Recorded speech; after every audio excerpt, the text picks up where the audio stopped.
कपड़े धोने वाली बहू। शादी के पहले से ही विभा को कपड़े धोने का बड़ा शौक था।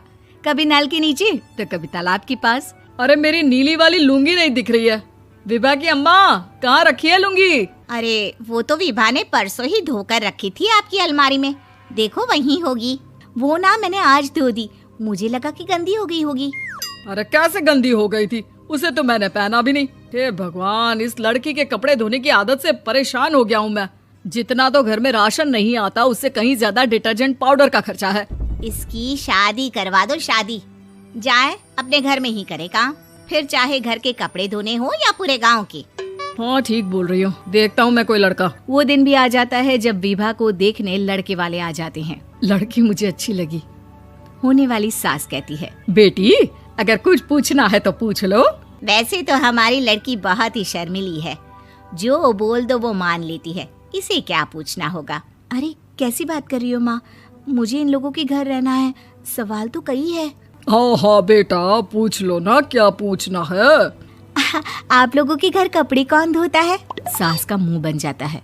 देखो, अगर तुम ये कहना चाहती हो कि तुम्हें कपड़े धोने नहीं आते तो सुन लो, कपड़े मैं ही धोती हूँ, लेकिन तुम्हारे आ जाने के बाद मैं रुमाल तक नहीं धोऊंगी। अरे चुप रहना भाग्यवान, बहू बेचारी घर आई नहीं, उसे डराना शुरू कर दिया।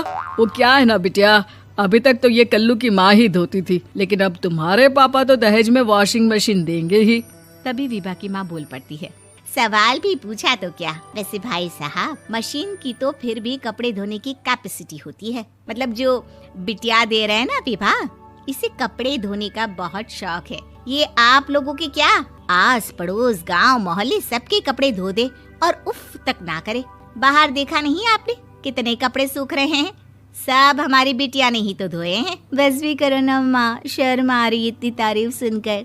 और तो और एक दाग निकाल कर दिखाओ तो मान जाऊं। हाँ अच्छा, माफ करना बेटा, मैंने गलत समझा। हमें तो रिश्ता बहुत पसंद है। और ऐसे जुड़ जाता है रिश्ता कपड़े धोने का शौक रखने वाली विभा का। उसकी शादी हो जाती है कोयला फैक्ट्री में काम करने वाले कल्लू के साथ। शादी के बाद अचानक विभा चिल्लाती हुई सास के पास आती है। सासू माँ, अरे सासू माँ कहाँ है आप? ये तो धोखा है, धोखा दिया आप लोगों ने मुझे। इसे ससुर के चक्कर के बारे में पता चल गया। अरे तो उसमें तुझे क्यों धोखा मिला है? अरे नल में पानी नहीं आता, कपड़े कैसे कब धुलेंगे? अच्छा, तू पानी नहीं आ रहा उसकी बात कर रही है। तो आपने क्या सोचा? कुछ नहीं। अच्छा, तेरी माँ ने कहा था कि कपड़े धोने का शौक है तुझे, याद आया मुझे। शौक बोलकर कपड़े धोने वाले मेरे जुनून को कम ना आके सासू माँ, कपड़ा धोना मेरा गुरूर है। तभी पति भी वहाँ आ जाता है। अभी मैंने इसे सनी देओल की फिल्म दिखाई है, उसी के डायलॉग मार रही है माँ। अच्छा सुन, साफ साफ बता रही हूँ, पानी सुबह 4 से 6 और शाम को 10 से 12 आता है, समझी? विभा टाइमिंग सुनकर हैरान हो जाती है। ये क्या भूतों का मोहल्ला है? सुबह 4 बजे उठकर कौन कपड़े धोता है? 4 बजे टंकी में पानी जाता है, फिर सारा दिन धोना ना, किसने मना किया? अरे कैसी बात कर रही हैं? 200 लीटर की टंकी में कितने कपड़े धो लूंगी मैं? सुबह ही उठ जाऊंगी मैं। अब क्या था, विभा सुबह 4 से लेकर रात के 12 बजे तक कपड़े ही धोती रहती।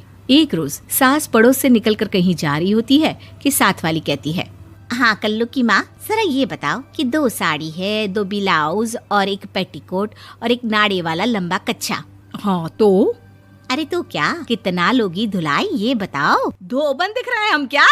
हमारे पति सरकारी नौकरी से अभी रिटायर हुए हैं और बेटा सुपरवाइजर है कोयला फैक्ट्री में। धोबन समझ रखा है हमें? हाय रे कल्लू की अम्मा, माफ कर दो, वो तो मोहल्ले में यही सब बता रहे थे कि तुमने बहू को कपड़ा धुलवाने के काम में लगा दिया है। सास को पड़ोसन की बात सुनकर गुस्सा आ जाता है। वो घर पहुंचती है जहां घर के बाहर ही इतने सारे कपड़े सूख रहे होते हैं जितने कि किसी धोबन के घर पर। अरे ओ कल्लू की दुल्हन, बाहर निकल।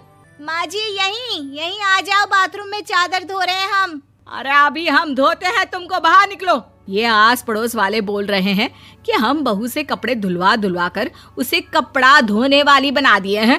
अरे छोड़ो ना माँ जी, किन लोगों की बातों में आती हो? आस पास के लोगों का तो काम ही होता है कि वो किसी तरह सास बहू को लड़ा दे। बहू सारे घर के कपड़े धोती है, ये क्या कम है? बोलिए।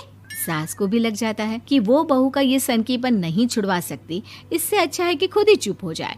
एक रोज सास और बहू मंदिर जाते हैं, जहाँ सास की साड़ी वहाँ खड़ी भीख मांगने वाली से मिलती है। माँ जी क्या बात है, आपकी साड़ी उस भिखारन से कितनी मिल रही है ना? हाँ हाँ, देखो तो दोनों की साड़ी मिल रही है। क्या बात है कल्लू की अम्मा, तुम खुद को तो अफसर की बीवी बताती हो और ऐसी सिंपल सी प्लेन साड़ी पहनकर घूमती हो। सिंपल और प्लेन नहीं है ये साड़ी। तो क्या सोने के धागे से फूल बने हैं? कुछ भी सासू माँ, कुछ भी। हाँ, बने थे इस साड़ी में सोने के धागे से फूल। मेरे पति लेकर आए थे मद्रास से स्पेशली मेरे लिए 10,000 की। ताहे भाई साहब इस भिखारन के लिए भी सेम टू सेम साड़ी लेकर आए होंगे 10,000 की। सास उस वक्त कुछ नहीं कहती, लेकिन बहू के साथ घर आती है और अलमारी से एल्बम निकाल कर लाती है। ये साड़ी देख रही है, ये वही साड़ी है जिसे मैंने अभी पहना था। इस साड़ी में ये जो चमकदार फूल दिख रहे हैं ना, ये सोने के धागों से काढ़े गए हैं।